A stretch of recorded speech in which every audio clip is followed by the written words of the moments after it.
Hello everyone and welcome back to This Week in Racing. It's the middle of April and the month of May is already in full swing at the Indianapolis Motor Speedway.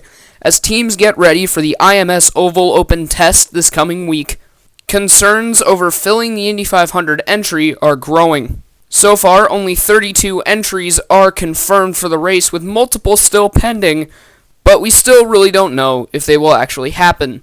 So, this video is going to break down all the entries from all of the teams that are confirmed so far, and some ones that are currently pending. So without further ado, let's get into it. Starting off with Team Penske, they have 3 entries, the number 2 of Joseph Newgarden, the number 3 driven by Scott McLaughlin, and the number 12 driven by Will Power. All of these cars are full season entries, and there will be no one-off entries for Penske.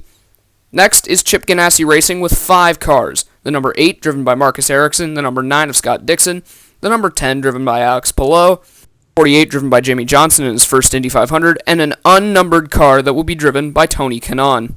Next up is 5-car powerhouse Andretti Autosport, with entries from Colton Herta in the 26, Alexander Rossi in the 27, Romain Grosjean making his first Indy appearance in the 28, Devlin DeFrancesco making his first Indy appearance in the 29, Andretti returning for another attempt at the Borg-Warner Trophy. Next up is Meyer-Shank Racing with 2 cars and an unchanged lineup from last year, the 06 defending champion Helio Castroneves and the number 60 2019 winner Simon Pagenaud. Then there's Arrow McLaren SP entering 3 cars, the number 5 driven by Pato O'Ward, the number 6 returns with Juan Pablo Montoya behind the wheel, and the number 7 Golf car driven by Felix Rosenqvist. Then there's Team RLL with 3 cars, Graham Rahal driving the 15, Christian Lundgaard making his rookie appearance at the 500 in the 30, and Jack Harvey driving the number 45. Ed Carpenter Racing returns with a shuffled lineup this year, with Connor Daly doing the full season in the number 20, Rinus VeeKay returning in the number 21, and the oval-only number 33 entry of Ed Carpenter. Next is AJ Foyt, downgrading to 3 cars, the number 4 driven by Dalton Kellett, the number 11 that will be driven by J.R. Hildebrand at all the ovals this year, and number 14 is Kyle Kirkwood in his rookie year at the 500. Next, Dreyer and Reinbold Racing back with 2 cars, the number 23 driven by Santino Ferrucci, and the number 24 traditionally driven by Sage Karam.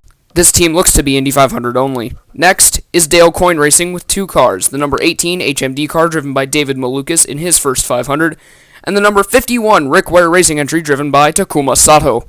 No extra entries for this team this year. Next is Juncos Hollinger Racing with 1 confirmed entry, the number 77 driven by Callum Ilott. This team is the most likely to enter a second entry, with multiple drivers being in contention for the seat. Now that we've looked at the full season entries, here are some that could happen. First off, but probably the least likely to happen, is a Paretta Autosport entry for Simona Di Silvestro, as they entered the 500 last year. There are 2 major frontrunners for the seat in the second Juncos car, if there is an entry for that car, Stefan Wilson and Sebastian Saavedra. There's also talk of a Dragon Speed entry featuring Ben Hanley. Rounding up the field, there are 32 confirmed entries, with 8 former winners in the field and 7 rookies. There is hype growing already around the 2022 Indy 500, coming off of last year when Helio Castroneves sealed his 4th victory. So, I have a comment pinned down below. What are your predictions this year for the 2022 Indy 500? Who enters? Who doesn't? Who might get bumped out? Who will win? And who will come ever so close to the victory?